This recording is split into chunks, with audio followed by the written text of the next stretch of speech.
Hello, and welcome to Cosmathics, where the past unfolds like a quiet dream to carry you into the night. Tonight, we journey to a city that defies imagination, a place with no land to call its own, no mines, no great army, built on a fragile foundation of mud and salt water in a desolate lagoon. By all rights, this city should have been a footnote in history, a fleeting refuge swallowed by the tides. Instead, it became one of the wealthiest and most powerful states the world has ever known. This is the story of Venice before the tourists arrived, the forgotten empire of La Serenissima. How did a republic of merchants rise from a swamp to command the seas? How did a city with no natural resources become the gateway between East and West? We'll sail through its triumphs, from the genius of its shipbuilders to the daring of its traders, and we'll trace its slow, glittering decline. Before we begin, I'd love to know where in the world you're joining me tonight. Share a comment if you'd like. Now, let the modern world fade, and picture a city of marble palaces and silent canals, where the scent of spices lingers on the breeze. Let's step back to a time when Venice was born from fear and its impossible story began. Picture a world unraveling at its seams, where the once unshakable Western Roman Empire is fracturing under the weight of relentless invasions. It is the 5th century, and northern Italy, a region of bustling cities and fertile plains, is caught in a storm of chaos. Barbarian tribes sweep across the land, their hooves thundering through fields and forums, leaving ash and despair in their wake. Among them, the Huns, led by the fearsome Attila, are the most terrifying, a force of destruction that seems unstoppable. Cities that once gleamed with Roman order now burn, their marble facades crumbling, their people fleeing in terror. The Veneti, the inhabitants of this prosperous corner of the empire, are no strangers to wealth and culture, but now they face an existential choice: stay and perish, or abandon everything for a chance at survival. They choose to flee, driven by fear, seeking refuge in the one place no army can follow, a desolate, windswept lagoon on the edge of the Adriatic Sea. This is no haven of comfort. It is a harsh, unforgiving maze of mudflats, saltwater marshes, and shifting islands, where the land itself seems to dissolve into the sea. By all logic, this should be a place of last resort, a temporary shelter for the desperate. Yet, from this unlikely cradle, a city will rise, one unlike any the world has ever seen, a city built not on solid earth, but on the salt of the sea. This is the story of Venice's improbable birth, a tale of resilience, ingenuity, and the audacity to create a home where none should exist. The Veneti who arrive in the lagoon are not warriors or kings. They are ordinary people, fishermen who know the tides, salt pan workers who scrape a living from the briny flats, farmers who have watched their fields turn to ash. They come with nothing but their skills, their memories, and a fierce will to survive. The lagoon is no paradise. Its shallow waters are treacherous, its mudflats unstable, its air thick with the damp chill of the sea. Storms sweep in without warning, and the tides shift the ground beneath their feet. Yet this hostile place offers one singular gift: safety. The shallow channels and labyrinthine waterways form a natural fortress, impenetrable to the horse-mounted armies that ravage the mainland. No cavalry can charge through these shifting tides, no siege engine can roll across these marshes. For the refugees, this is enough. They settle on the low, muddy islands scattered across the lagoon, places like Torcello, Burano, and Rivaulto, which will one day become the heart of Venice. These early settlers are not dreaming of empire or glory. Their only ambition is to live another day, to carve out a life in a place where survival itself is a victory. Building a home in this watery wilderness is no small feat. The ground is soft, a treacherous mix of silt and sand that gives way under weight. Stone sinks, wood rots, and the tides threaten to reclaim what little land exists. Yet, the Veneti are nothing if not resourceful. They observe the lagoon, learning its rhythms, the way the tides ebb and flow, the way the mud holds fast in some places and betrays in others. They begin to experiment, driven by necessity, to find a way to build where no one has built before. Their solution is as ingenious as it is laborious. They turn to the forests of the mainland, harvesting sturdy alder and oak, trees known for their resilience in wet conditions. These they shape into long, sharpened piles, some as tall as a man, and drive them deep into the lagoon's soft bed. The work is grueling. Men wade into the cold, brackish water, hammering the piles by hand or with crude tools, pushing them through layers of mud until they strike the hard-packed clay far below. This clay, known as Coranto, is the lagoon's hidden strength, a dense layer that can bear weight where the surface cannot. Thousands of these piles are sunk, forming dense clusters that resemble an underwater forest, their tips buried in the clay, their tops just breaking the water's surface. On these, the Vendi lay thick platforms of timber, creating a stable foundation where none existed before. Only then can they begin to build, layering stone and brick to form the bases of their homes, their churches, their lives. This method is not merely practical, it is revolutionary. The Venetians are not just building houses, they are inventing a new way of living with the water. Each island becomes a small fortress of human will, a testament to their refusal to be defeated by their environment. The piles submerged in the oxygen-poor mud resist decay, some lasting for centuries, a silent scaffold holding up an impossible city. The platforms above them are carefully leveled, ensuring that the structures they support remain steady even as the tides shift. The first buildings are modest, wooden huts, simple shelters for a people starting over. But as the years pass, these give way to more ambitious structures, stone houses, small churches, and eventually the grand palaces that will define Venice. The lagoon, once a place of fear, becomes a canvas for their ingenuity. They are quite literally building a city on top of an upside-down forest, a marvel of engineering born from desperation. Life in the lagoon shapes the Veneti in profound ways. Their world is defined by water. Their roads are canals, winding through the islands like veins. Their wagons are boats, flat-bottomed vessels that glide over the shallow waters. Every aspect of their existence is tied to the sea. They fish for sustenance, harvest salt from the marshes, and learn to navigate the lagoon's complex channels. The tides dictate their days, the winds their plans. This daily struggle forges a people who are pragmatic, adaptable, and fiercely independent. They are not bound to the land like their mainland neighbors, whose lives revolve around fields and harvests. Instead, they are children of the sea, their livelihoods tied to its rhythms and its possibilities.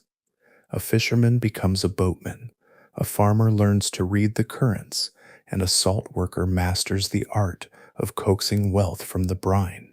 The lagoon teaches them to think differently, to solve problems with creativity and persistence. They are not just surviving, they are learning to thrive in a place that demands constant innovation. The early settlements are scattered, each island a small community of refugees bound by shared hardship. Torcello, with its fertile edges, becomes a hub for farming and fishing. Malamaco, closer to the open sea, attracts those who know the tides best. Rivoalto, later known as Rialto, emerges as a central point, its slightly higher ground offering a bit more stability. These islands are not yet a city, but a collection of villages, each with its own rhythms and struggles. Yet, over time, they begin to coalesce. The Veneti trade with one another, sharing fish, salt, and timber. They build small wooden bridges to connect their islands, creating pathways where boats alone once sufficed. They worship together, raising simple churches to honor their faith, a reminder of the world they left behind. These churches, like the early cathedral on Torcello, are modest but significant, symbols of a community taking root. The Veneti are no longer just refugees, they are becoming a people, united by their shared defiance of the odds. This unity is not born of sentiment, but of necessity. The lagoon is a harsh master, and survival demands cooperation. The Veneti learn to work together, pooling their skills to face the challenges of their environment. A storm that floods one island affects them all. A bountiful catch benefits everyone. They begin to see themselves not as disparate survivors, but as a single community bound by the water that surrounds them. This sense of shared purpose lays the foundation for something greater. The lagoon, once a place of last resort, is becoming a home. The Veneti are no longer fleeing, they are building. They are not just adapting to the water, they are mastering it. Their boats evolve, becoming sleeker, better suited to the shallow channels. Their houses grow sturdier, their churches more ambitious. The seeds of a city are being sown, not with grand plans, but with the quiet determination of a people who refuse to be broken. The lagoon's isolation, its greatest strength, also shapes its politics.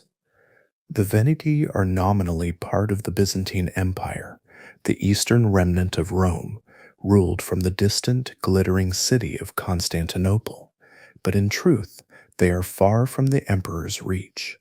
The lagoon's treacherous waters make it impractical for Byzantine officials to exert direct control.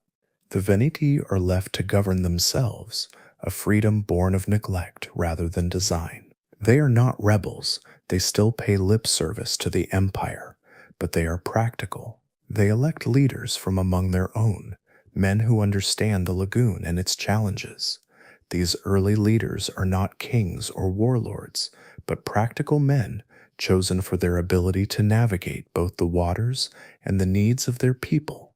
The title of Deus or leader emerges, a nod to Roman tradition but stripped of imperial pomp. These leaders are not hereditary, they are chosen by the community, a reflection of the Veneti's deep mistrust of the tyrannical rulers they fled. This mistrust runs deep. The Veneti have seen what happens when power is concentrated in one man's hands. On the mainland, warlords and kings vie for control, their ambitions leaving cities in ruins. The Veneti want no part of that. Their fledgling government is not a monarchy, but a kind of proto-republic, a system where power is shared among the leading families. These families, often descended from the wealthier refugees, are not nobles in the feudal sense, but merchants and boatmen who have carved out a living in the lagoon. They meet in informal councils, debating how to manage their resources, protect their islands, and trade with the outside world. Decisions are made collectively, a process that is slow and contentious, but rooted in a shared commitment to survival. This system is far from perfect. It is messy, prone to rivalries, and limited to a small elite, but it is a start. It is a government born of necessity, designed to keep the community intact in a world that offers no guarantees. The lagoon's isolation also fosters a unique culture. The Veneti are a people of two worlds, caught between the fading Roman West and the vibrant Byzantine East. Their art, their faith, and their way of life reflect this duality. Their churches are adorned with simple mosaics, inspired by Byzantine styles, but crafted with local hands. Their boats, practical for the lagoon, borrow designs from both Roman and Eastern traditions.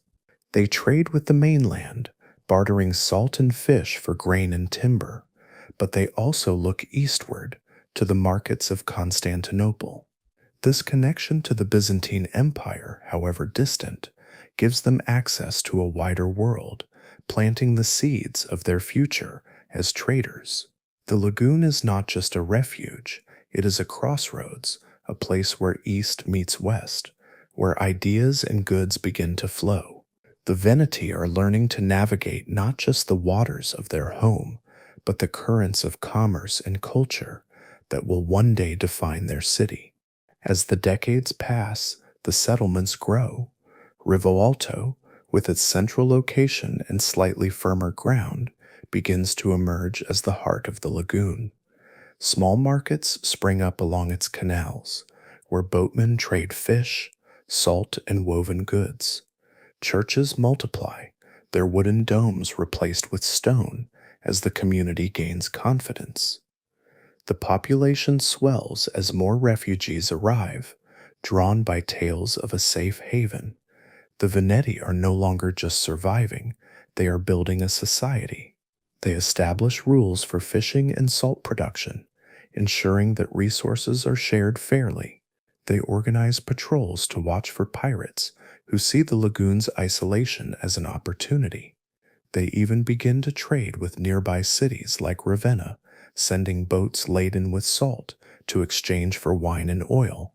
These early ventures are modest, but they mark a shift.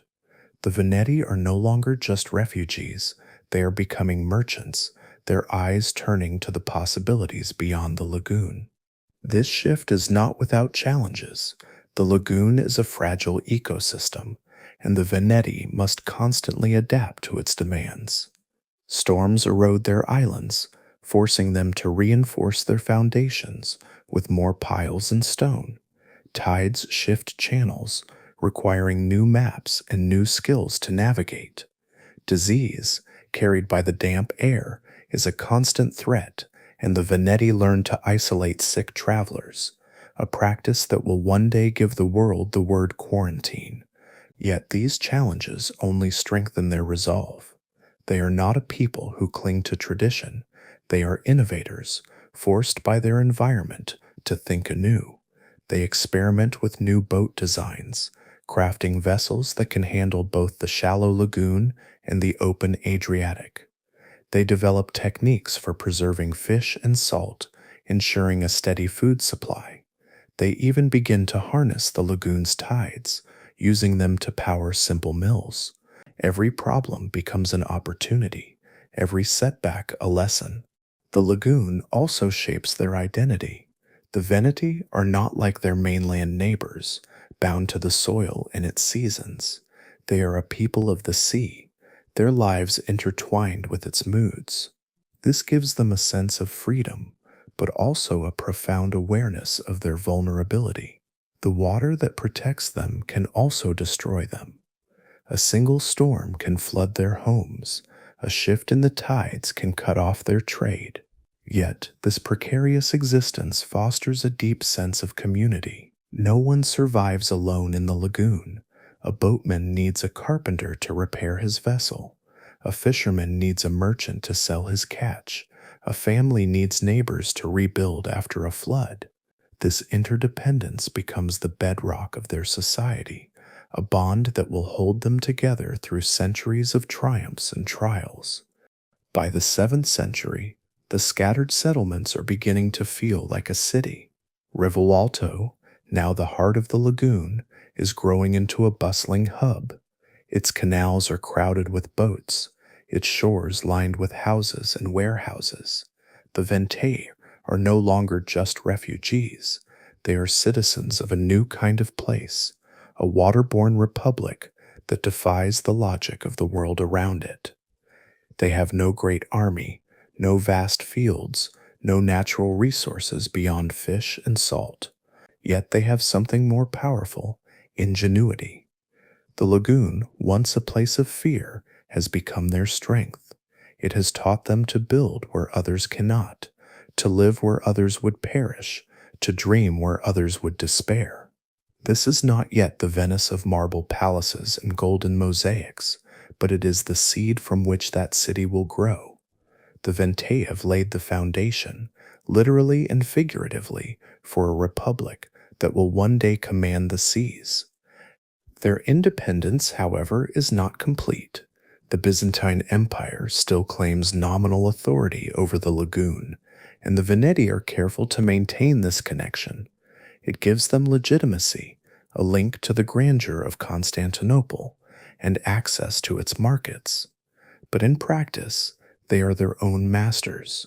Their leaders, now called dogas, are elected by the leading families, a system that ensures no single man can dominate.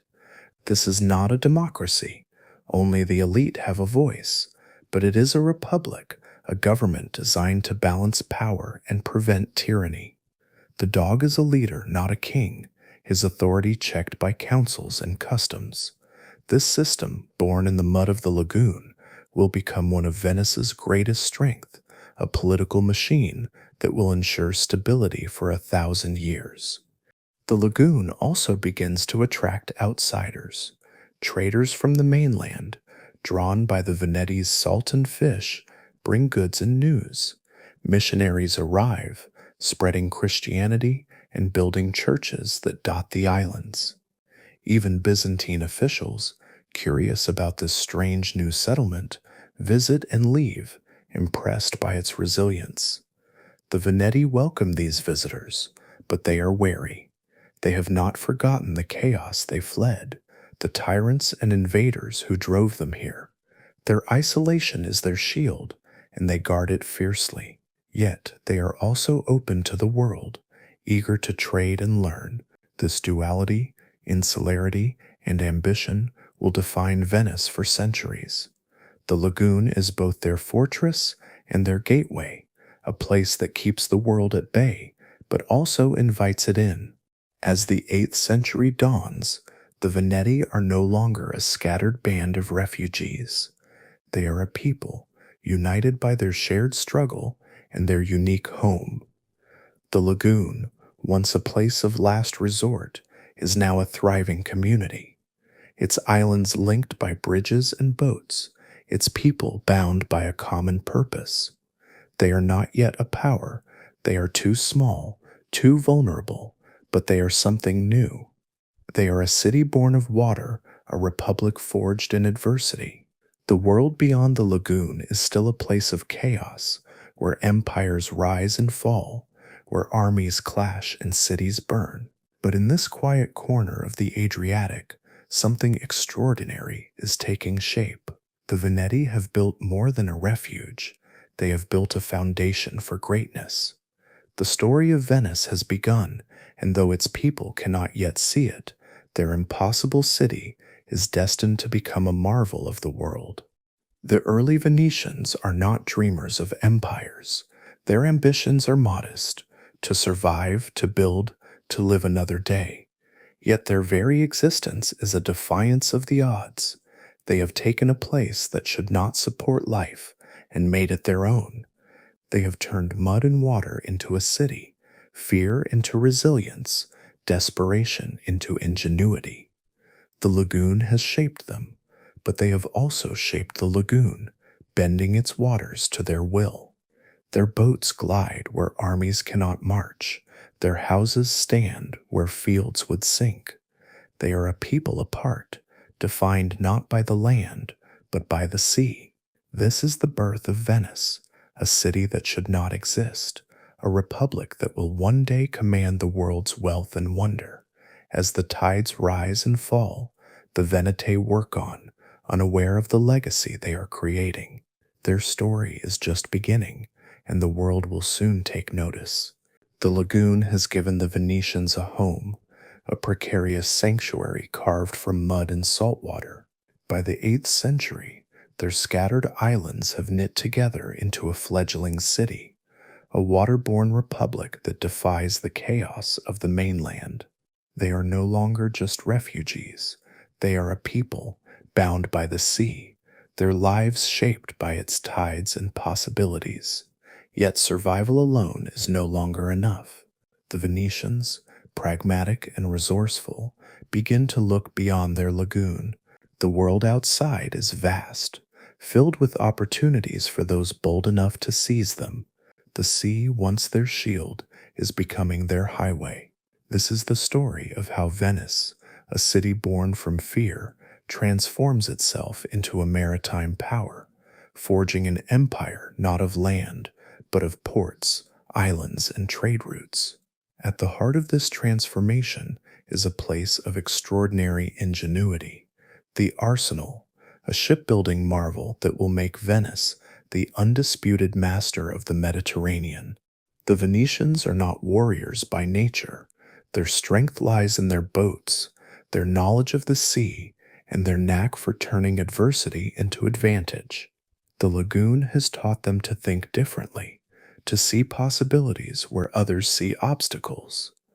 While the mainland cities squabble over fields and fortresses, the Venetians look to the water, the Adriatic Sea, stretching south and east from their lagoon, is not just a barrier, it's a vast network of pathways connecting Europe to the riches of the East.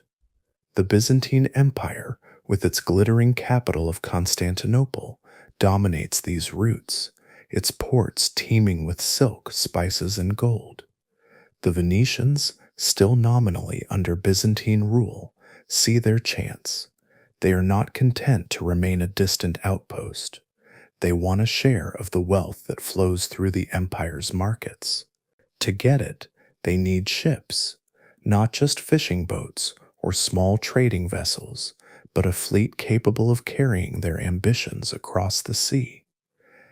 Building such a fleet is no small task. The Venetians have timber harvested from the mainland forests and skilled carpenters honed by years of working with the lagoon's demands. But a navy requires more than wood and skill. It demands organization, scale, and a vision that matches the city's growing aspirations. The solution emerges in a quiet corner of the lagoon on an island called Arsenala, named for the Arabic word for workshop. Here, behind high red brick walls, the Venetians begin to create something unprecedented. The arsenal is not just a shipyard, it is a revolution in production, a place where ships are born with a speed and precision that will stun the world. It is the physical heart of Venice's maritime dreams, a fortress of industry that will propel the city to greatness. The arsenal's genius lies in its approach. In an age where ships are built one at a time, each a bespoke creation of a single craftsman, the Venetians rethink the process entirely. They borrow from their experience in the lagoon, where survival depends on efficiency and cooperation. Instead of crafting each ship from scratch, they standardize parts, oars, masts, rudders, planks, producing them in vast quantities in dedicated workshops. These workshops, staffed by skilled workers known as arsenalati, hum with activity. Carpenters shape identical beams, rope makers twist miles of cord, blacksmiths forge fittings that can be used on any vessel. The parts are stored in massive warehouses, ready to be assembled at a moment's notice. This is not just shipbuilding, it is an early form of mass production, centuries ahead of its time. The arsenal becomes a machine, each worker a cog in a system designed for speed and scale. The heart of the arsenal is its production canal, a waterway that runs through the complex like an artery. A ship begins as a bare hull, towed into the canal's entrance. As it moves forward, it stops at stations where teams of arsenalati swarm over it, each group specializing in a single task. One team installs the rowers' benches, another rigs the mast, a third fits the deck with crossbows, or later cannons. The ship moves steadily down the canal, transforming from a skeleton to a fully equipped warship or merchant galley.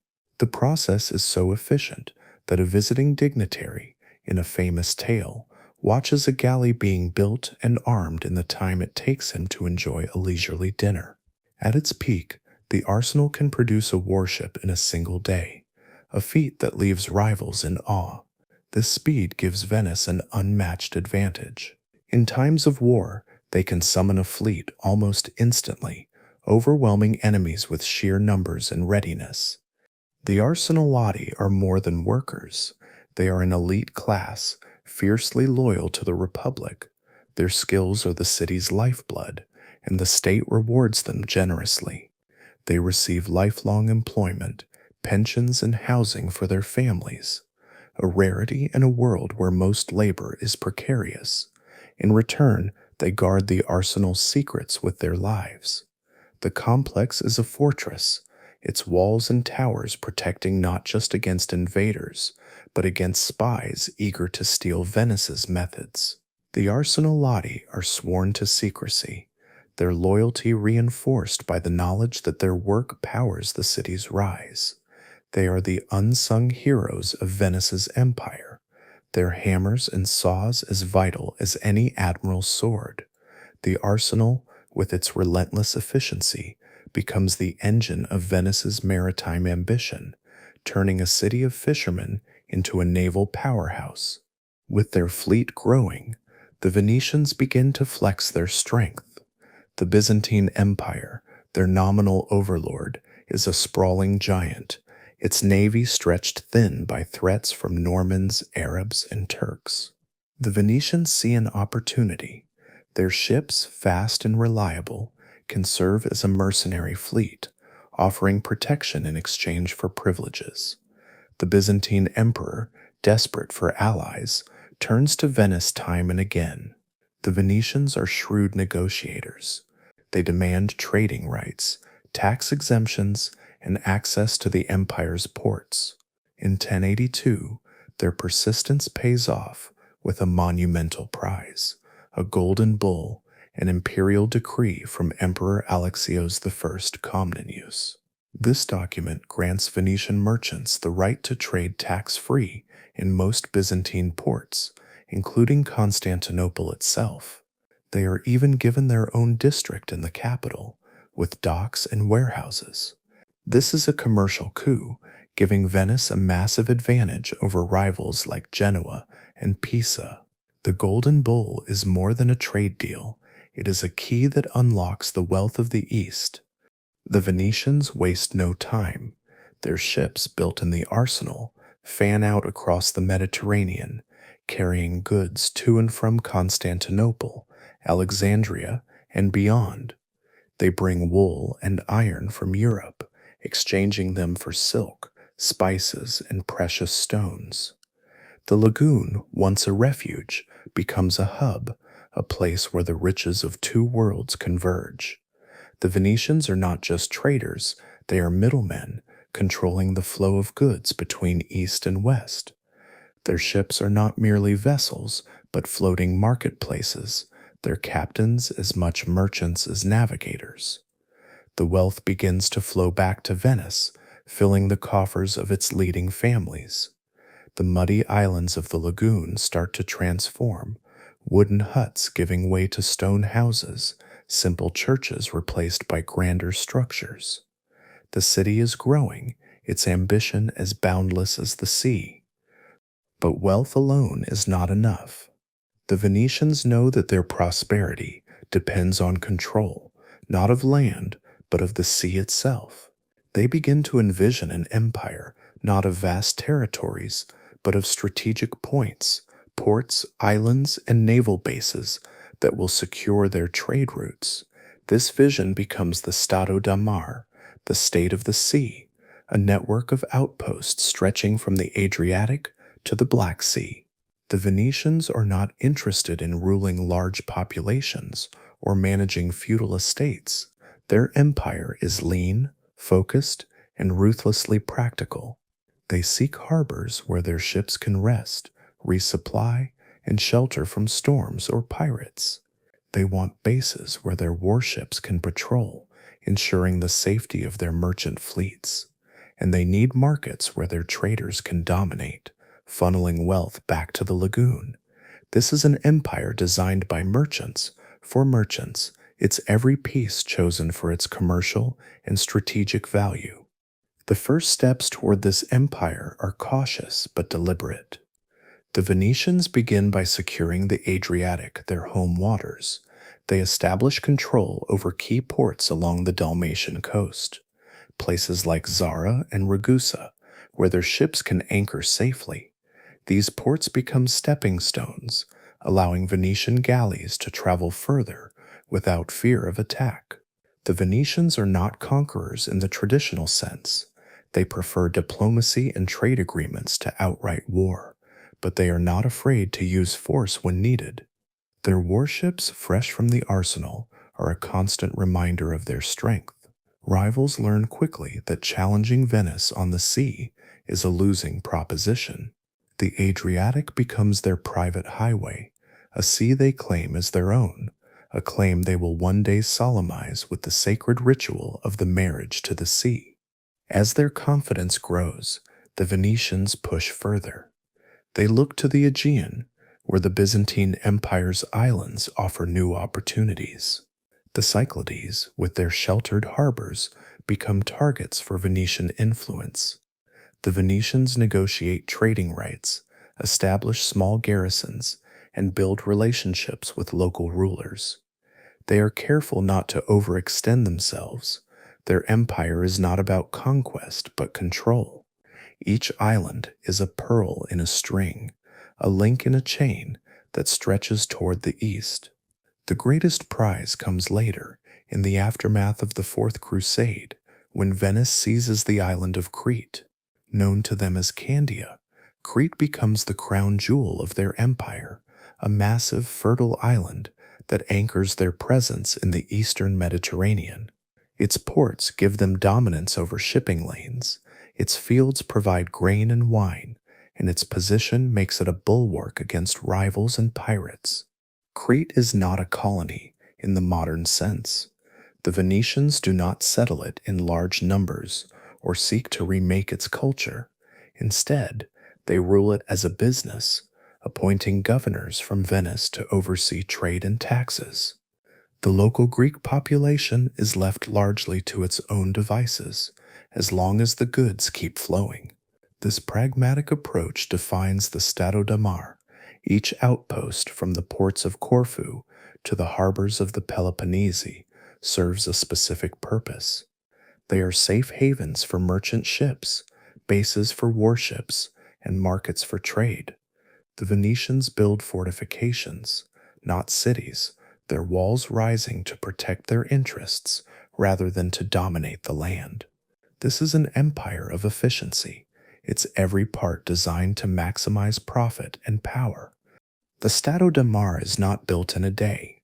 It grows slowly through careful alliances, strategic acquisitions, and the occasional show of force.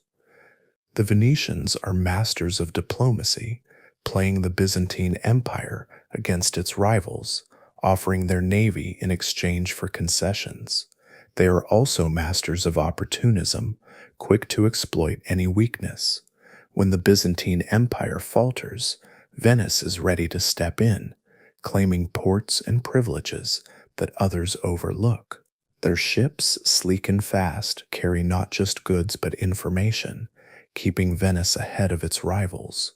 The arsenal ensures they always have the vessels they need, whether for trade or war. The city's wealth grows with its empire, each new outpost feeding the markets of the Rialto, where merchants haggle over silk and saffron under the shadow of the lagoon. This maritime empire is not without its challenges. The sea is unpredictable, and even the Venetians cannot control its storms or currents.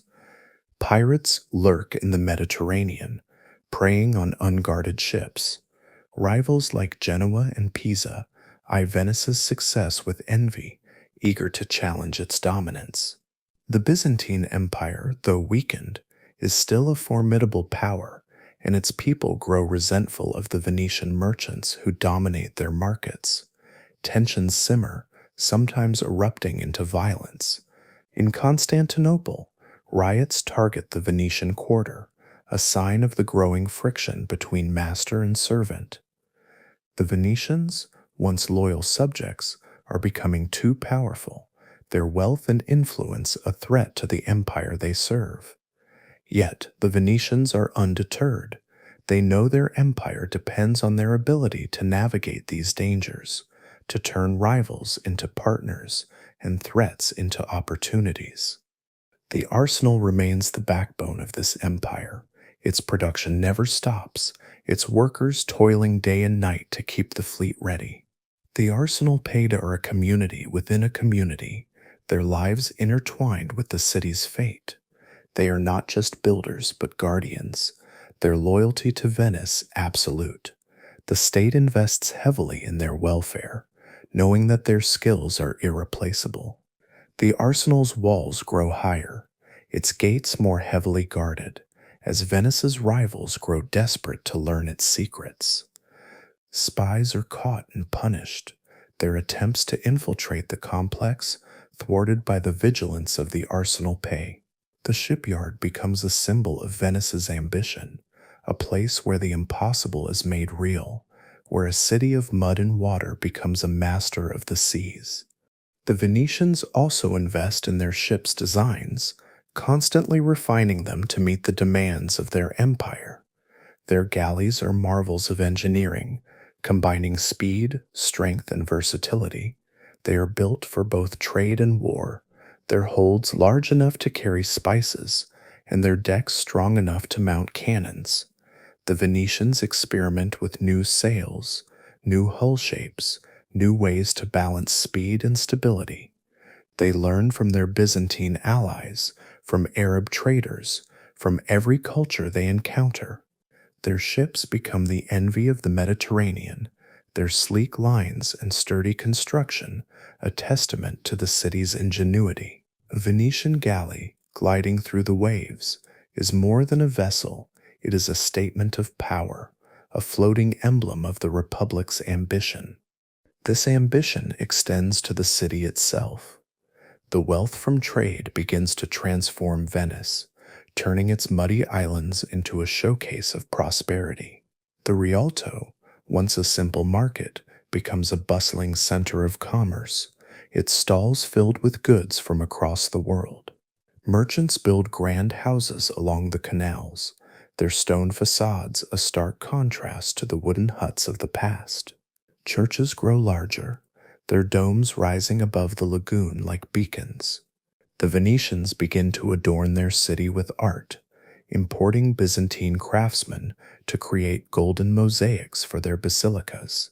St. Mark's, still a modest structure, is chosen as the future heart of the city, its walls destined to glow with the splendor of the East. The lagoon, once a place of survival, is becoming a place of beauty, a city that reflects the wealth and ambition of its people. The Venetians' growing power does not go unnoticed. Rivals like Genoa begin to build their own fleets, hoping to challenge Venice's dominance. The Byzantine Empire, increasingly dependent on Venetian ships, grows wary of their influence. The Venetians, however, are adept at playing the long game. They strengthen their alliances, offering their navy to the emperor in times of need. They negotiate with Arab traders, securing access to the spices and silks that fuel their economy. They even begin to look beyond the Mediterranean, their ships venturing into the Black Sea and the ports of the Levant. Each journey brings new wealth, new knowledge, and new opportunities. The Venetians are not just building an empire, they are building a network, a web of trade and influence that spans continents. This network is not without its costs. The sea is a dangerous place, and Venetian ships face constant threats. Storms can sink a galley in hours, leaving no trace. Pirates, emboldened by the wealth on board, attack without warning. Rivals send their own ships to disrupt Venetian trade, hoping to steal a share of the profits. The Venetians respond with a combination of force and cunning. Their warships patrol the sea lanes, escorting merchant galleys to safety. Their diplomats forge treaties, turning potential enemies into reluctant allies. Their merchants learn to haggle in a dozen languages, navigating the markets of Alexandria and Damascus with ease. The lagoon has taught them resilience, and they apply it to every challenge they face. The Stato da Mar grows steadily, each new outpost strengthening Venice's grip on the sea. The Venetians establish garrisons on key islands, their fortifications rising from the rocky shores. They build warehouses to store goods, docks to service ships, and churches to assert their presence.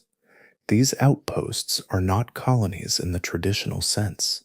They are extensions of Venice itself, miniature versions of the lagoon city.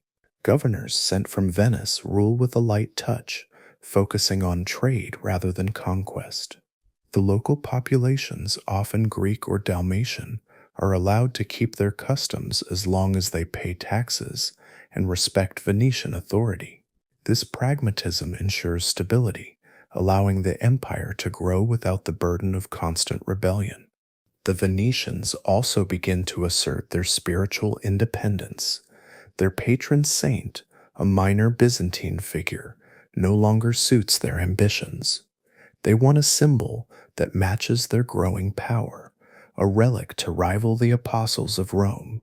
In 828, two Venetian merchants undertake a daring mission to steal the body of Saint Mark, the evangelist from Alexandria.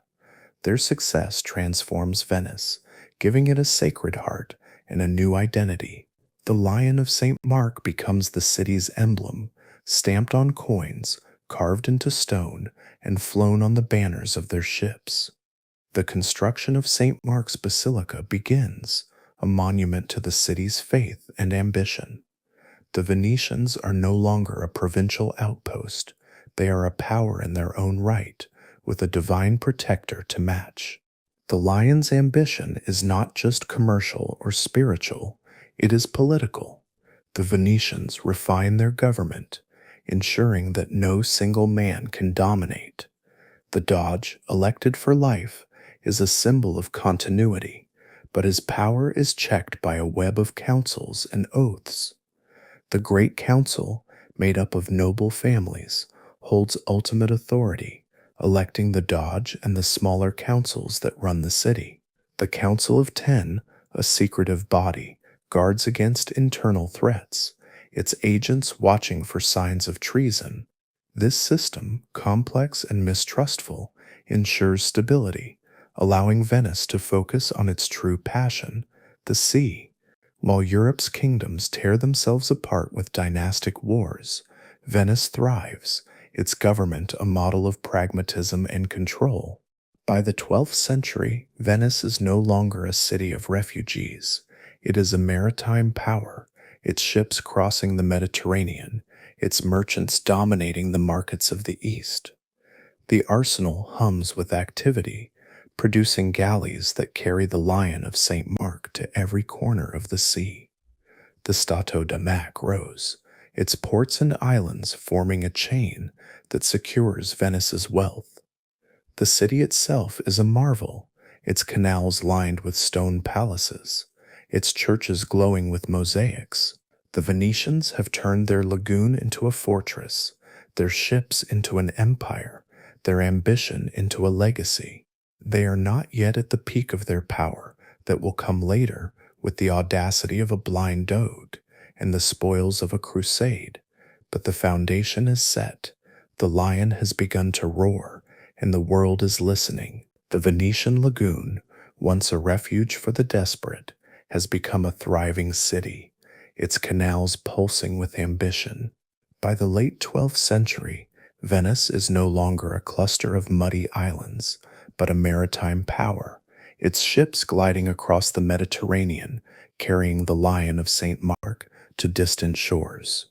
The arsenal, with its relentless efficiency, churns out galleys that secure the Stato da Mar, a network of ports and islands that anchors Venice's growing empire. Yet, it is not warships alone that define Venice's rise. The true heart of the Republic's power lies in its merchants, men whose cunning and courage turn the sea into a highway of wealth. Their prize is not gold or land, but something far more precious in the medieval world: spices and silk. These exotic goods, carried from the distant east, are worth more than their weight in silver, transforming Venice into the gatekeeper of Europe's desires. This is the story of how the Venetians, through diplomacy, naval might, and sheer audacity, built a monopoly on the world's most lucrative trade, creating a city of unimaginable splendor on a foundation of pepper and silk. In the medieval mind, spices are not mere seasonings. They are treasures as vital as gold and as coveted as jewels. Pepper, cloves, cinnamon, and nutmeg hold a near mythical allure. They preserve meat in a world without refrigeration, flavor the bland diets of the wealthy, and serve as medicines for ailments real and imagined. A pinch of saffron can buy a horse. A sack of peppercorns can ransom a man's life. Their origins are shrouded in mystery, whispered to lie in the fabled Spice Islands, somewhere beyond the horizon. Silk, too, is a marvel, its shimmering threads a symbol of luxury, worn by kings and woven into tapestries that adorn cathedrals. These goods come from the East India, China, the Moluccas lands so distant they seem half legend.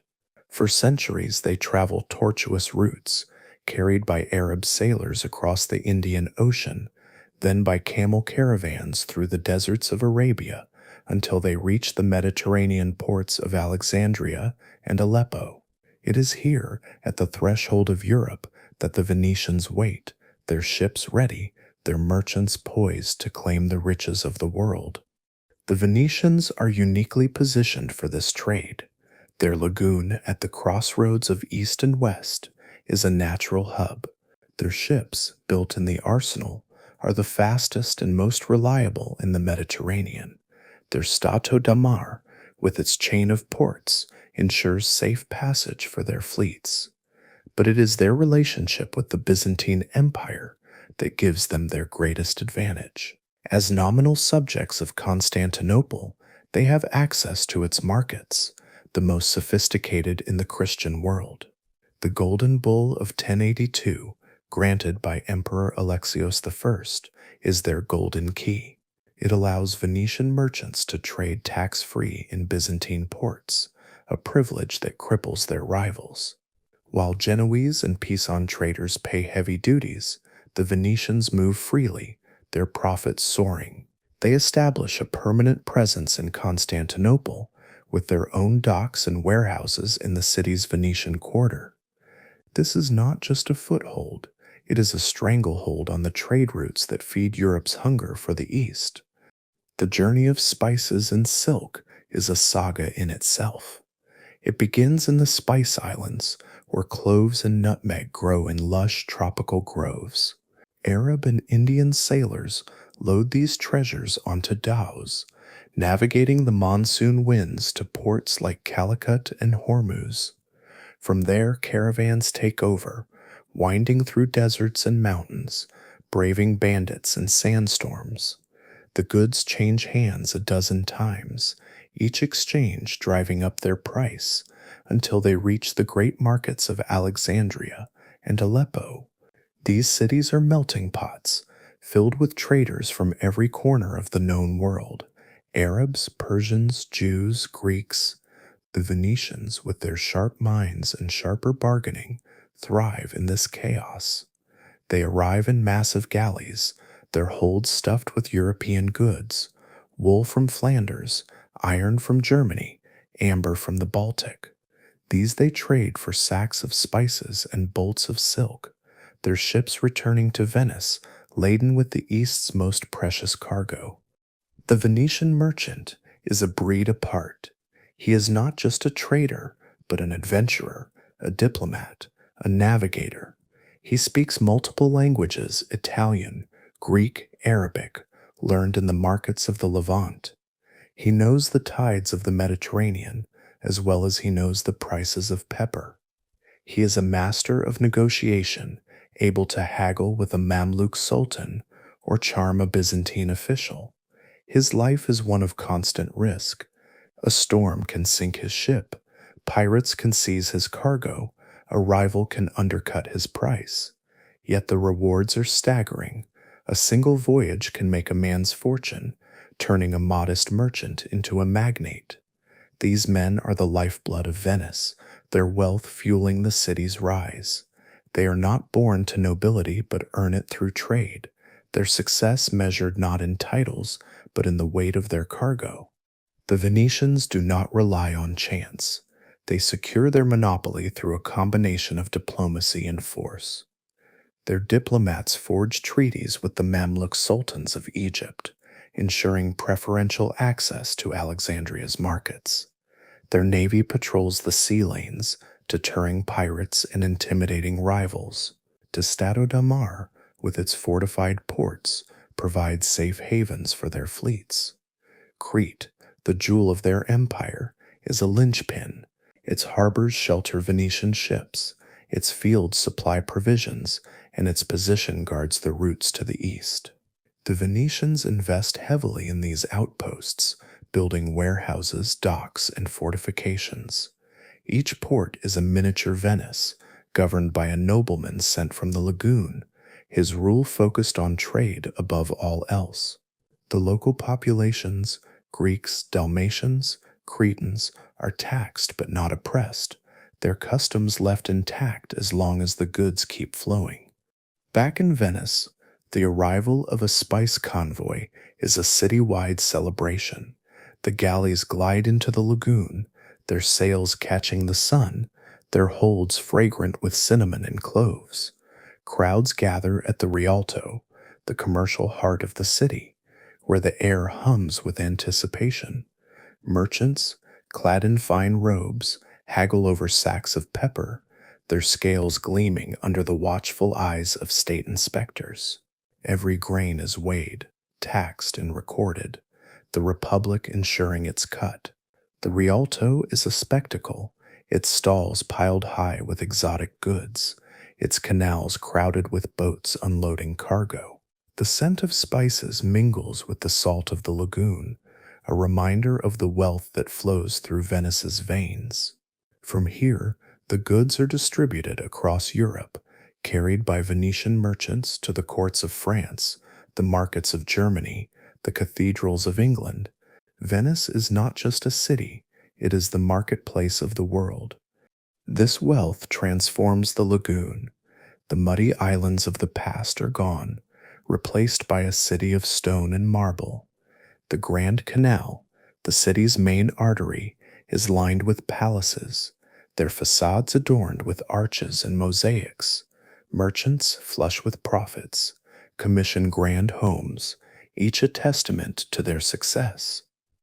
The Rialto Bridge, still a wooden span in these early days, becomes a symbol of the city's commercial might, its arches crowded with traders. Churches multiply, their domes rising above the canals. St. Mark's Basilica, now the spiritual heart of Venice, is adorned with golden mosaics, crafted by Byzantine artisans brought to the lagoon. These artworks, shimmering with light, tell the story of Venice's faith and ambition. The city is becoming a jewel, its beauty a reflection of its wealth. The spice and silk trade is not just a business, it is the foundation of Venice's identity. The profits fund the arsenal, ensuring a steady supply of ships. They pay for the warships that protect the Stato da Mar, keeping rivals at bay. They finance the artists and architects who make Venice a center of culture. The painter Titian, though yet to be born, will one day capture the city's splendor, his canvases glowing with the colors of the East. The architect Palladio, still a distant figure, will draw inspiration from the palaces that line the canals. The wealth also strengthens the Republic's government, allowing it to maintain its complex system of councils and checks. The Doge, elected by the noble families, presides over a state that is both pious and pragmatic, its loyalty to trade above all else. Yet, the monopoly is not without its challenges. Rivals like Genoa and Pisa are relentless, their own fleets growing stronger. They too seek the riches of the East, and they are willing to fight for them. The Venetians respond with a mix of cunning and force. Their diplomats outmaneuver their rivals, securing exclusive deals with Eastern rulers. Their navy, backed by the arsenal, patrols the Mediterranean, ensuring that Venetian ships sail unmolested. When diplomacy fails, they are not afraid to use their warships, engaging in sharp, decisive battles to protect their routes. The sea is their domain, and they guard it jealously. The Lion of St. Mark, stamped on their coins and banners, is a warning to all who would challenge their dominance. The Venetians also face challenges from within. The wealth of the spice trade creates a new elite, merchant families who grow richer with every voyage. These families, like the Contarini and the Morosini, dominate the Great Council, their influence shaping the Republic's policies. Yet their power is a double-edged sword. The more wealth they amass, the more they compete among themselves, their rivalries threatening the Republic's unity. The government, ever wary of ambition, tightens its controls. The Council of Ten, with its network of spies, watches for signs of disloyalty. The Doge, bound by oaths, is forbidden from acting alone. This system, born in the lagoon's early days, ensures that no single family can dominate, preserving the Republic's stability even as its wealth grows. The spice trade also brings Venice into contact with a wider world. Their merchants travel to places few Europeans have seen, from the bazaars of Damascus to the ports of the Black Sea. They bring back not just goods but ideas, stories, and knowledge. The Venetian dialect begins to incorporate Arabic and Greek words, a reflection of their cosmopolitan reach. Their maps, drawn by skilled cartographers, are the most detailed in Europe, guiding their ships through uncharted waters. Their libraries, though small, begin to fill with text from the East, preserving knowledge that will one day fuel the Renaissance. Venice is not just a marketplace, but a bridge, a place where cultures meet and mingle, its merchants the ambassadors of a new world. This global reach comes with risks. The Mediterranean is a volatile place, its ports controlled by powers that can turn hostile overnight. The Mamluk sultans, though allies, are unpredictable, their treaties subject to the whims of politics. The Byzantine Empire, weakened by internal strife, grows resentful of Venice's dominance. In Constantinople, the Venetian quarter is a target for riots, its merchants viewed as arrogant interlopers. The Venetians navigate these tensions with care, offering gifts to sultans, flattery to emperors, and bribes when necessary. They are masters of survival, their pragmatism honed by years in the lagoon. They know that their monopoly depends on maintaining these fragile alliances, and they are willing to pay the price. The spice trade also transforms Venetian society. The wealth creates a new class of citizens, men who live in palaces and dress in silks, but remain merchants at heart.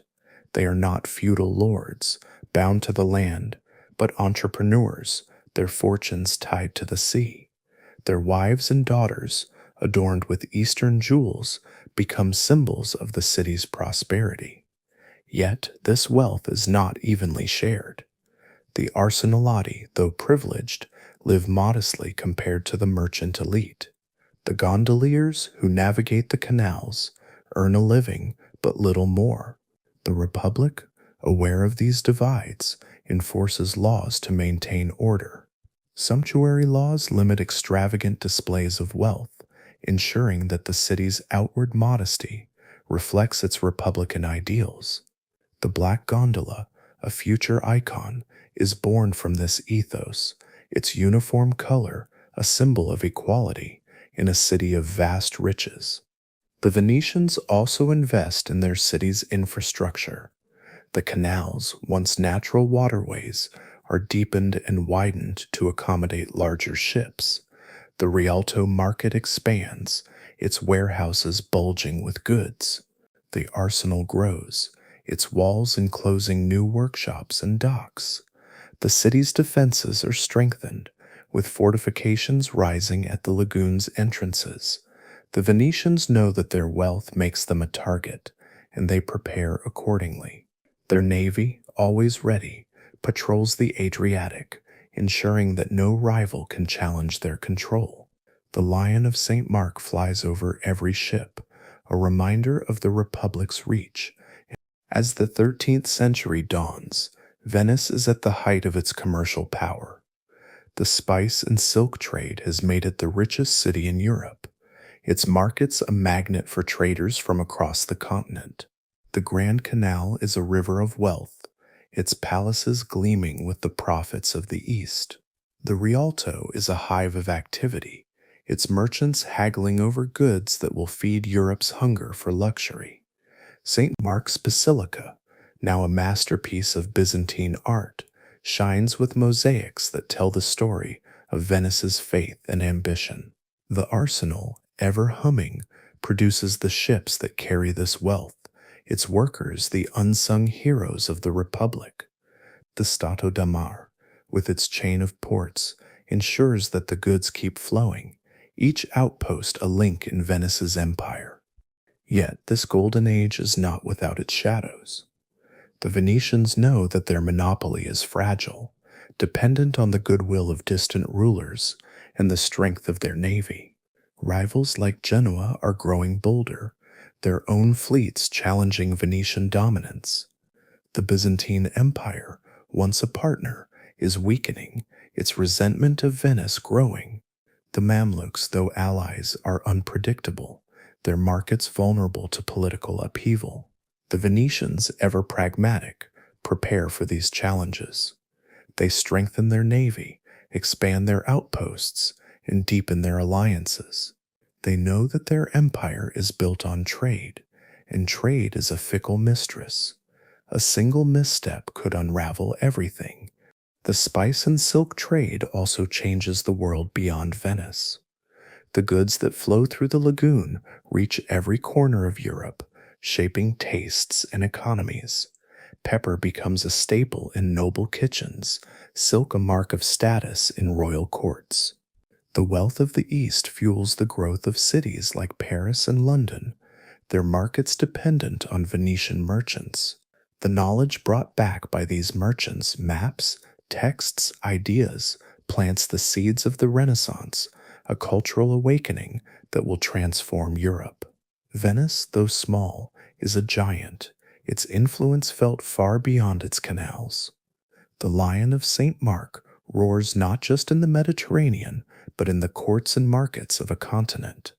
This is the Venice of the 13th century, a city at the peak of its commercial might. Its merchants, with their galleys and their guile, have made it the master of the spice and silk trade, a monopoly that defines its power. The lagoon, once a refuge, is now a metropolis, its canals alive with the wealth of the world.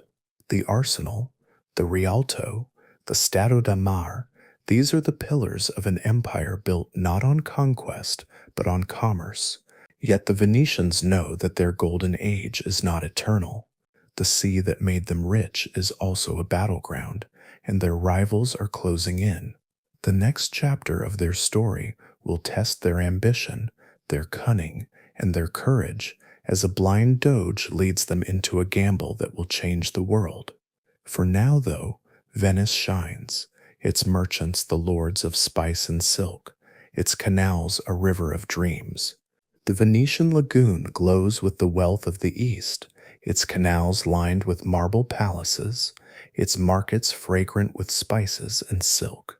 By the dawn of the 13th century, Venice is a marvel, a city that has turned mud and salt water into an empire. The arsenal churns out galleys that dominate the Mediterranean, securing the Stato da Mar, a network of ports that funnels the world's riches to the Rialto. The Venetians, once refugees, are now merchants of unmatched ambition, their monopoly on the spice and silk trade making them the envy of Europe. Yet their power is not unchallenged. Rivals like Genoa eye their wealth, and the Byzantine Empire, their nominal overlord, grows resentful of their dominance. The sea, their highway, is also a battlefield, and the Venetians know that their prosperity rests on a knife's edge. Into this delicate balance steps a man whose audacity will reshape history, Enrico Dandolo, a doge whose blindness belies his vision, whose age masks his cunning. This is the story of his great gamble, the Fourth Crusade, a venture that will transform Venice from a commercial power into a true empire at a cost that will echo through the ages. Enrico Dandolo is an improbable hero. He is old, well into his 90s, his eyes clouded by blindness, his body frail from decades of service. Yet his mind is a blade, sharp and unrelenting. Elected Doge in 1192, he inherits a Venice at the height of its wealth but on the cusp of new challenges. The Byzantine Empire, weakened by internal strife, is no longer a reliable partner. Its people, envious of Venetian success, riot against the merchants in Constantinople's Venetian quarter. Genoa, ever ambitious, builds its own fleet, threatening Venice's control of the sea. Dandolo, though blind, sees further than most. He knows that Venice's future lies not just in trade, but in power, raw, undeniable power that can secure its place in a volatile world. His opportunity comes in 1201, when envoys from the West arrive with a request that will set the stage for one of history's most controversial crusades. The Fourth Crusade is born from the fervor of Pope Innocent III, who calls for a new holy war to reclaim Jerusalem from Muslim control. The Knights of France and the Holy Roman Empire answer, assembling a vast army of 33,000 men and 4,500 horses. Their plan is bold: to strike at the heart of Muslim power in Egypt, the gateway to the Holy Land. But there is a problem. The Crusaders are landlocked warriors, their strength in cavalry and swords, not ships. To reach Egypt, they need a fleet, and only one city in the world can provide it. They turn to Venice, the mistress of the sea, whose arsenal can build an armada unlike any other. The envoys arrive in the lagoon, their banners bright, their mission urgent. They meet Dandolo in the Doge's palace, its halls gleaming with mosaics, and make their request: a fleet to carry their army across the Mediterranean. Dandolo listens carefully. The Crusaders' request is no small thing. They need ships not just for transport, but for war galleys, troop carriers, horse transports. Building such a fleet will strain Venice's resources, halting its lucrative trade for over a year. The arsenal, though efficient, cannot produce ships overnight. The cost is staggering: 85,000 silver marks, a sum that could bankrupt a kingdom. Yet Dandolo sees more than a contract. He sees a chance to secure Venice's future, to tip the balance of power in its favor. The Crusaders, desperate for ships, are at his mercy. He drives a hard bargain, extracting not just payment, but promises of support in Venice's own ambitions. The deal is struck, and the arsenal springs to life, its workers toiling day and night to build the greatest fleet the city has ever seen. The Venetians throw themselves into the task. The production canal hums, hulls moving steadily from station to station. Carpenters shape beams, rope makers twist cord, blacksmiths forge fittings. The arsenalati, loyal and skilled, work with a precision honed by years of practice. New designs emerge: massive transports to carry horses, their ramps wide enough for knights to ride ashore. War galleys, bristling with crossbows, are fitted with platforms for siege equipment. The lagoon becomes a forest of masts, the air thick with the scent of pitch and sawdust. The Venetians, ever pragmatic, know that this fleet is more than a commission. It is a statement of their power, a chance to show the world what their city can do. By the summer of 1202, the fleet is ready, its ships gleaming in the lagoon, a testament to Venice's industrial might. The Crusaders arrive at the Lido, the sandy barrier island that guards the lagoon's entrance. Their banners, French lilies, German eagles, flutter in the breeze, their armor glinting under the sun. But there is a problem. The army is far smaller than promised. Thousands of knights have taken other routes or abandoned the cause, leaving only a fraction of the expected force. Worse, they cannot pay the full 85,000 marks. The Venetians have halted their trade, poured their wealth into the fleet, and now face a crisis. The Crusaders, trapped on the Lido, are restless, their holy vow unfulfilled. Venice, on the brink of bankruptcy, cannot afford to let the fleet sit idle. The situation is a powder keg, a foreign army stranded in the lagoon, their leaders desperate, their men growing mutinous. Dandolo, blind but unyielding, sees his moment. The old dog proposes a radical solution. The Crusaders can pay their debt, not in silver, but in service.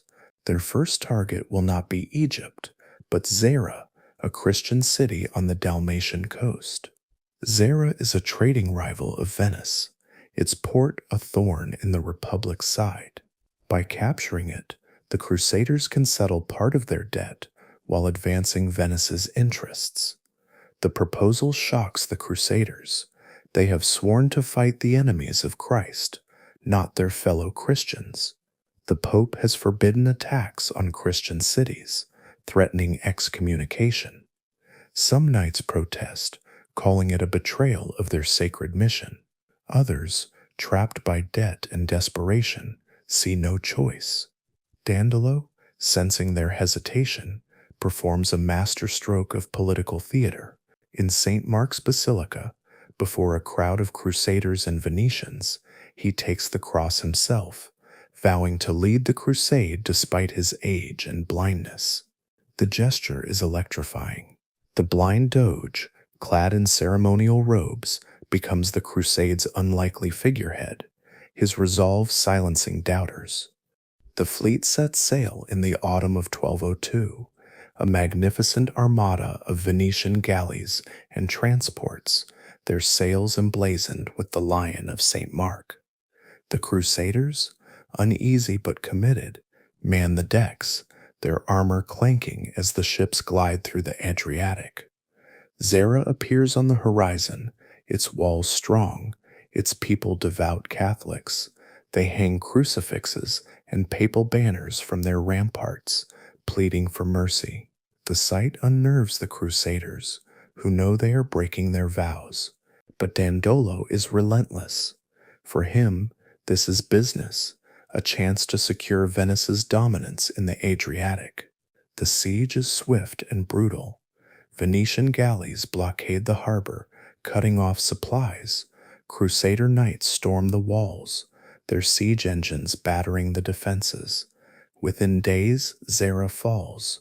The city is sacked, its wealth divided among the victors. The Crusaders have paid part of their debt, but at a cost. The Pope, furious, excommunicates the entire army, though Dandolo negotiates a partial reprieve. The crusade, meant for Jerusalem, has veered onto a path of Venetian ambition. The army winters in Zara, a conquered city, now tense with resentment. The Crusaders, far from the Holy Land, grapple with their broken vows. The Venetians, pragmatic as ever, plan their next move. Into this uneasy stalemate steps a new figure, Alexios Angelos, a young Byzantine prince exiled from Constantinople. His arrival changes everything. Alexios is the son of a deposed emperor, his throne stolen by a usurper.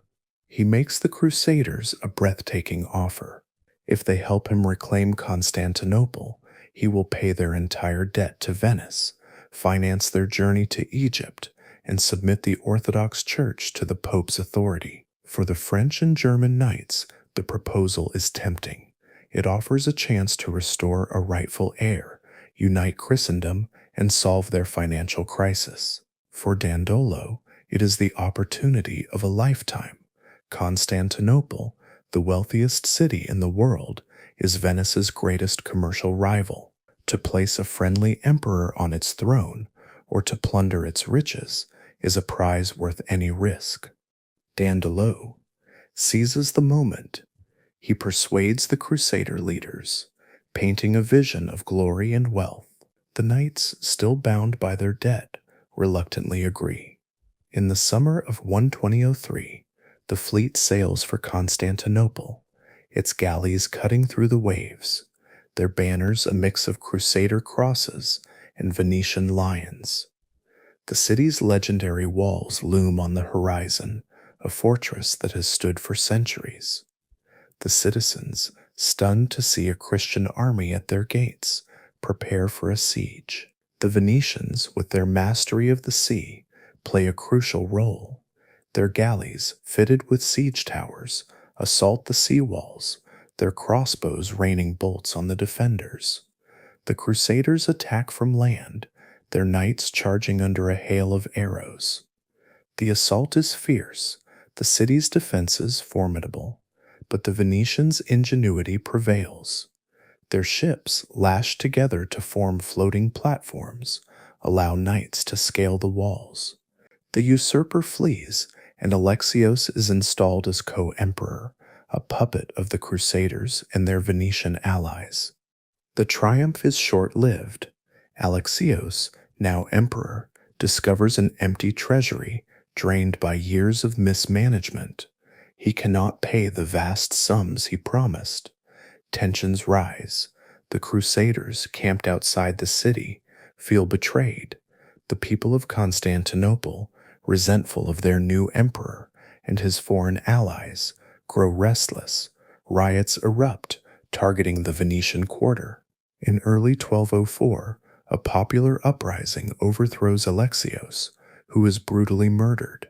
The Crusaders, now without their patron, face a stark choice. They can abandon the crusade, their debt unpaid, or take the city by force. Dandolo, ever the strategist, pushes for the latter. Constantinople's wealth, its gold, relics, and trade, is too great a prize to abandon. The Crusaders, driven by desperation and greed, agree. In April 1204, they launch a full-scale assault, the Venetian fleet once again leading the charge. The sack of Constantinople is one of the darkest moments in medieval history. For 3 days, the Crusaders and Venetians unleash an orgy of looting and destruction. Palaces are stripped of their treasures, churches robbed of their relics. The great library, a repository of ancient knowledge, is burned. Magnificent bronze statues, including the 4 horses that will one day adorn St. Mark's Basilica, are torn down and melted for coin. The Venetians, unlike the Crusaders, are calculated in their plunder. They take what matters most for a maritime empire: strategic ports, islands, and 3/8 of the city itself. Crete, the greatest prize, becomes theirs, anchoring their dominance in the eastern Mediterranean. The Crusaders claim land, carving out feudal kingdoms, but Venice claims the sea, its empire now stretching from the lagoon to the Black Sea. The Fourth Crusade, meant to reclaim Jerusalem, has instead shattered the Byzantine Empire, enriching Venice beyond its wildest dreams. The sack is a turning point. Venice is no longer just a city-state. It is a true empire, the master of the eastern Mediterranean. The Stato da Mar expands, its ports and islands forming a chain that secures Venetian trade. The wealth of Constantinople, its gold, gems, and relics flows into the lagoon, funding new palaces, churches, and artworks. St. Mark's Basilica, already splendid, becomes a treasure house, its walls adorned with looted mosaics, its piazza crowned with the bronze horses. The arsenal, flush with new resources, produces even more ships, ensuring Venice's dominance. The Rialto market thrives, its stalls overflowing with the spoils of the East. The Venetians, once servants of Byzantium, are now its masters, their lion flying over ports that once belonged to the emperor. Yet, the victory comes at a cost. The sack of Constantinople shocks Christendom, tarnishing Venice's reputation. The Pope, though powerless to stop it, condemns the Crusades' betrayal. The Orthodox Church, humiliated by the Latin conquest, deepens its rift with Rome. The Crusaders, their holy mission abandoned, return home with blood on their hands. For Venice, the moral cost is secondary. The Republic has always been pragmatic, its loyalty to profit above piety. Dandolo, who dies in Constantinople in 1205, never sees the full fruits of his gamble, but his legacy endures. The blind Doge, with his audacity and cunning, has transformed Venice into an empire, its power unmatched, its wealth unrivaled. The Fourth Crusade marks a high point in Venice's history, but it also sows the seeds of future challenges.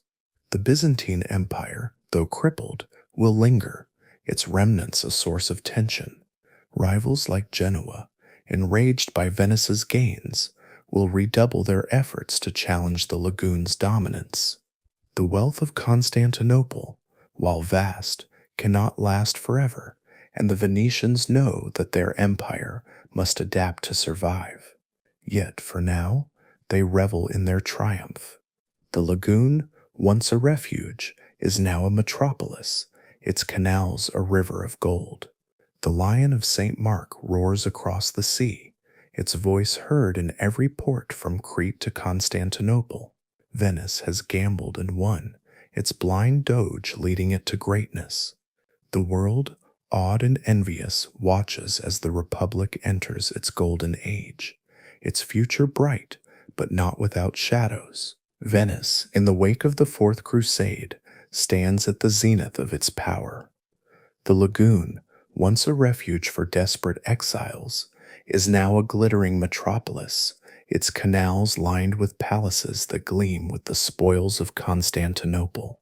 The arsenal churns out galleys that dominate the Mediterranean, securing the Stato de Mar, a maritime empire of ports and islands that funnels the world's riches to the Rialto. The spice and silk trade, mastered by Venetian merchants, has made the Republic the wealthiest city in Europe, its markets a kaleidoscope of Eastern luxuries.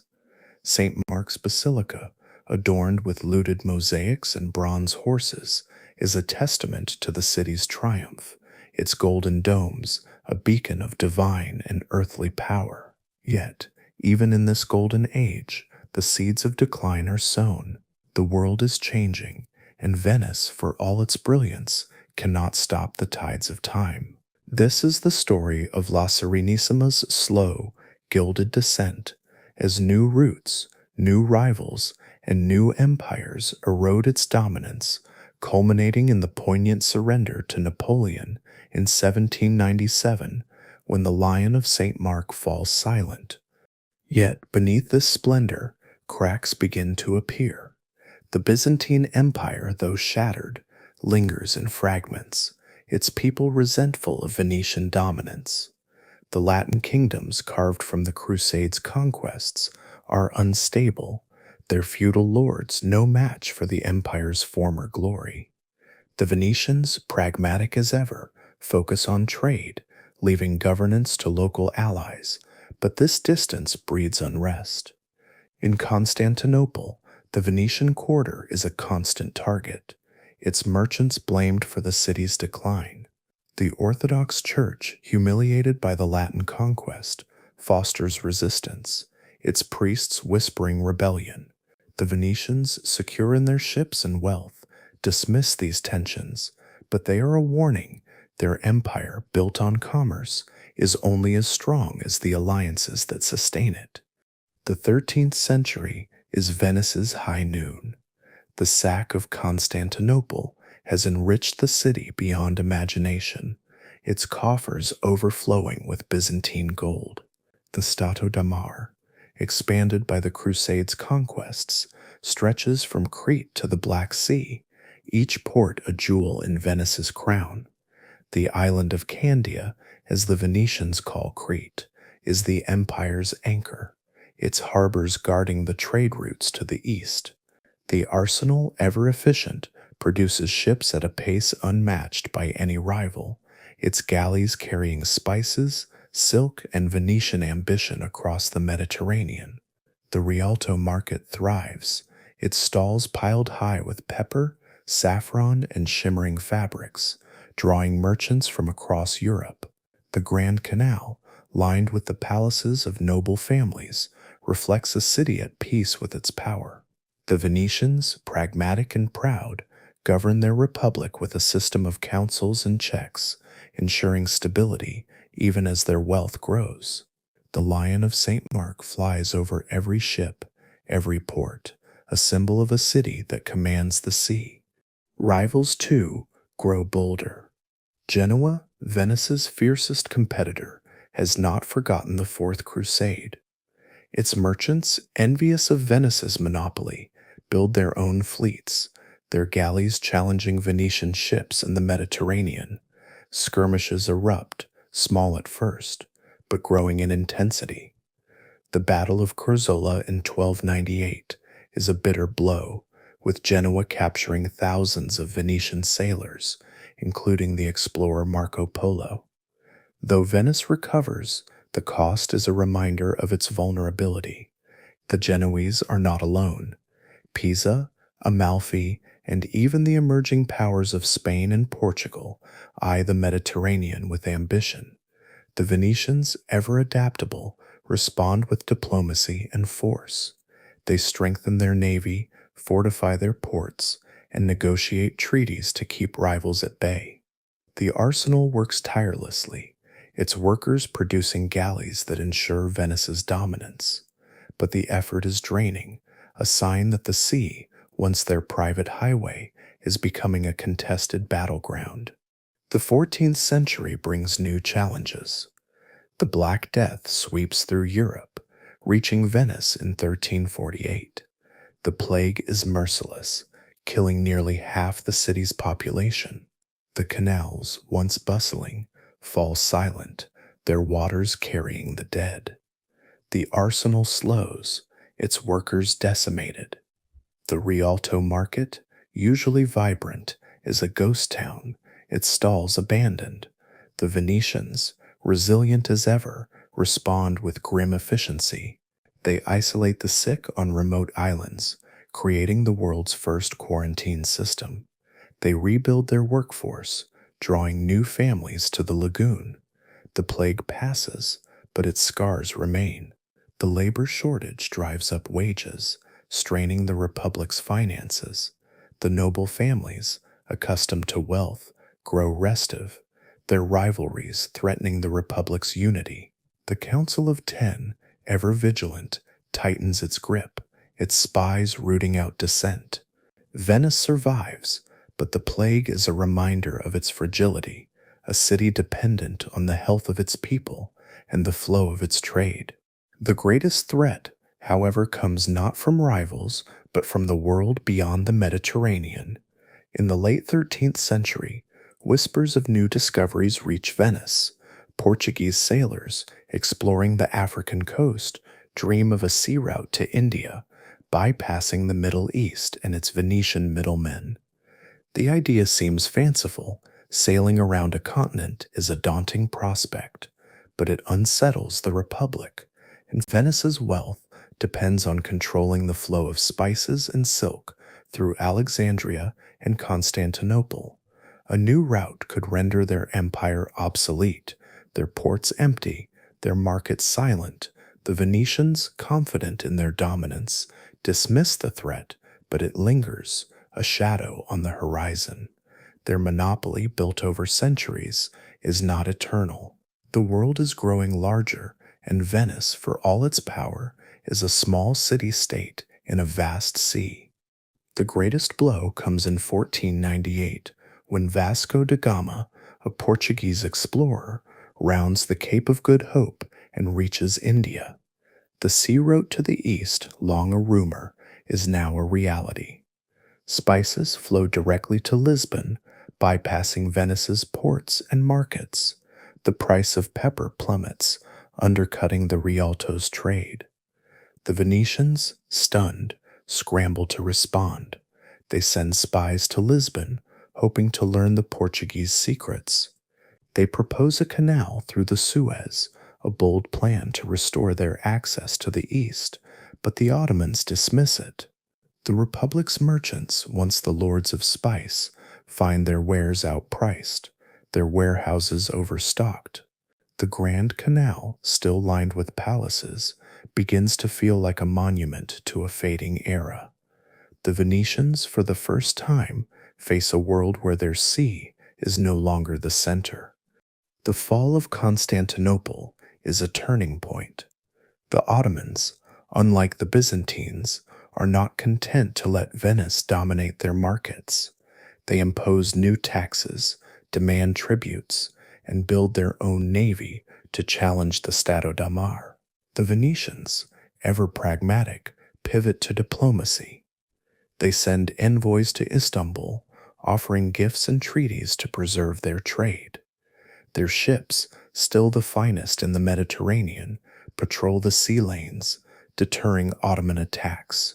Crete remains a stronghold, its fortifications strengthened to guard against invasion. But the cost is high. The arsenal, once a marvel of efficiency, strains under the demand for warships. The Republic's finances, stretched by war and plague, begin to falter. The noble families, whose wealth fuels the state, grow cautious, investing less in trade and more in land on the mainland, a shift that betrays Venice's maritime soul. The spice and silk trade, though still lucrative, faces new pressures. The Mamluk sultans of Egypt, Venice's key allies, grow unstable, their rule shaken by internal revolts. The Ottoman Turks, a rising power, begin to encroach on the Byzantine remnants, threatening the ports of the Stato da Mar. The Venetians adapt, negotiating with the Ottomans, offering trade concessions to maintain access to the east. Their merchants, fluent in Arabic and Turkish, haggle in the bazaars of Aleppo and Damascus, securing their supply of spices. But the terms are less favorable, the profits slimmer. The golden bull, once a golden ticket, is losing its shine. The Byzantine Empire, now a shadow of its former self, falls to the Ottomans in 1453, Constantinople becoming Istanbul. The Venetian quarter, a symbol of their power, is reduced to a tolerated enclave. The Lion of St. Mark still flies, but its roar is muted. The 16th century sees Venice fighting to hold its ground. The Ottomans, now a global power, press against the Stato da Mar. In 1571, the Battle of Lepanto offers a fleeting victory, with Venetian galleys, alongside Spanish and Papal ships, crushing an Ottoman fleet. The arsenal, still a marvel, produces warships at a breakneck pace, its workers hailed as heroes. But the victory is Pyrrhic. The Ottomans rebuild their navy, their empire undeterred. Cyprus, a key Venetian outpost, falls in 1570, its loss a wound to the Republic's pride. Crete holds, but its defenses drain the treasury. The Venetians, once masters of the sea, are now defenders, their empire shrinking under the weight of a new world order. The Lion of St. Mark, though fierce, is growing weary. Yet the economic reality is stark. The Rialto market, once the heart of global trade, is quieter now, its stalls competing with cheaper goods from Lisbon and Amsterdam. The noble families, sensing the shift, invest in banking and manufacturing, but these ventures cannot match the profits of the past. The arsenal, though still active, produces fewer ships, its workers aging, its methods outdated. The Republic, desperate to maintain its wealth, imposes heavier taxes, straining the loyalty of its citizens. The gondoliers, the arsenalati, the merchants, all feel the pinch. The Council of Ten, ever watchful, cracks down on dissent, its spies a constant presence. The Doge, bound by tradition, presides over a state that is losing its edge. Venice, for all its beauty, is a city living on borrowed time. At home, Venice transforms. The wealth of the spice trade, though diminished, has left a legacy of beauty. The city becomes a cultural capital, its artists and architects crafting a vision of eternal splendor. Titian paints masterpieces, his colors capturing the city's fading glory. Palladio designs villas on the mainland, their symmetry a contrast to the lagoon's chaos.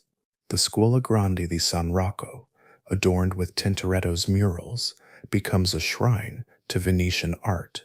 St. Mark's Basilica, its mosaics glowing, draws pilgrims and poets. The city's theaters and printing presses thrive, their output spreading Venetian culture across Europe. Venice, no longer the world's marketplace, becomes its muse, a place of beauty and inspiration. The Grand Canal, lined with palaces, is a stage for festivals, its gondolas a symbol of grace. The Republic, though waning, shines brighter than ever, its decline gilded with art. The 17th century brings new rivals. The Dutch and English, latecomers to the sea, build empires that dwarf Venice's. Their ships, faster and larger, dominate the new trade routes to Asia and the Americas. The Venetians, bound to the Mediterranean, cannot compete. Their galleys, designed for short voyages, are no match for the ocean-going vessels of the Atlantic powers. The Stato da Mar, once a chain of strength, becomes a burden, its ports costly to defend. The Ottomans, relentless, chip away at Venetian holdings. Crete, the last great outpost, falls in 1669 after a brutal siege, its loss a death knell for the maritime empire. The Venetians fight on, their navy winning small victories, but the tide has turned. The sea, once their domain, belongs to others. The 18th century sees Venice retreating into itself. The Republic, still independent, is a shadow of its former self. The Grand Canal remains a spectacle, its palaces hosting lavish balls, its carnivals drawing visitors from across Europe.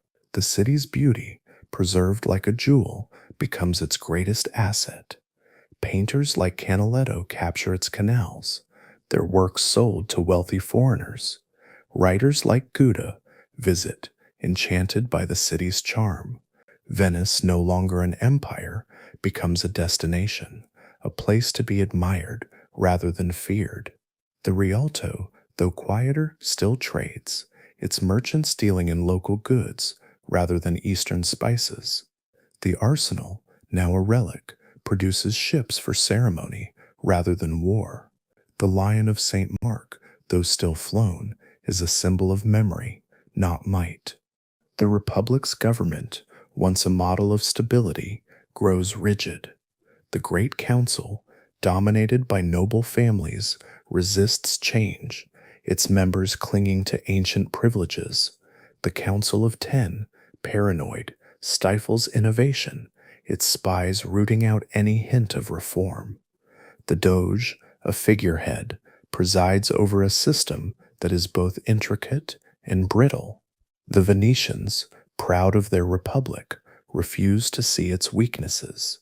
They celebrate their festivals, commission their artworks, and sail their gondolas as if the world has not changed. But the world has moved on. Europe is now a chessboard of nation-states, their armies and economies vast. Venice, a city-state of 150,000, cannot compete. Its independence, once a source of pride, becomes a liability. The final blow comes in 1797, when Napoleon Bonaparte, a young general with boundless ambition, marches into Italy. The French Revolution has unleashed a new era, one of nations and ideologies that Venice, with its medieval republic, cannot comprehend. Napoleon, eyeing the lagoon's wealth, demands its surrender. The Venetians, their navy gone, their treasury empty, are powerless. The Great Council, meeting for the last time, votes to dissolve the Republic, a decision that breaks 1,000 years of independence. On May 12, 1797, the Doge Ludovico Manin removes his corno, the ceremonial hat of his office, and hands it to his servant with a sigh. "Take it, I shall not be needing it again." French troops enter the lagoon, their boots echoing on the stones of St. Mark's Square. The Lion of St. Mark is torn down, replaced by the tricolor of France. La Serenissima, the most serene republic, is no more. The fall is a quiet tragedy. There are no great battles, no heroic last stands. Venice, too weak to fight, surrenders without a shot. Its palaces remain, their facades untouched, but their owners are now subjects of a foreign power. The arsenal, silent, is stripped of its tools. The Rialto, once the world's marketplace, becomes a local bazaar. St. Mark's Basilica, still glorious, is a monument to a lost age, its mosaics glowing with memories of empire. The Venetians, proud to the end, mourn in private, their city now a pawn in Napoleon's game. The French, and later the Austrians, rule the lagoon, their bureaucracies erasing the Republic's intricate systems.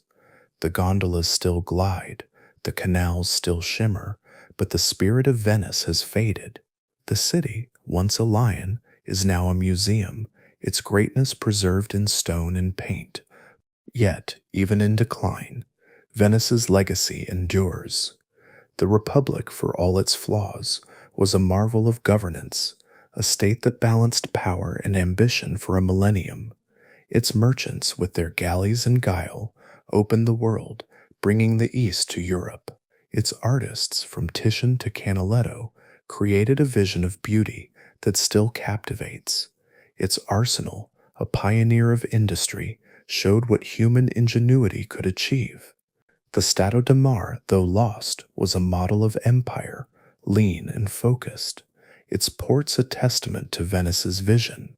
The city's fall, though tragic, is not the end. Venice becomes a symbol, a place where the past lives on, its canals a mirror of history.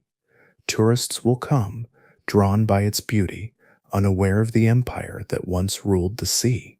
The Lion of St. Mark, though silent, still watches, its gaze fixed on a world it helped shape.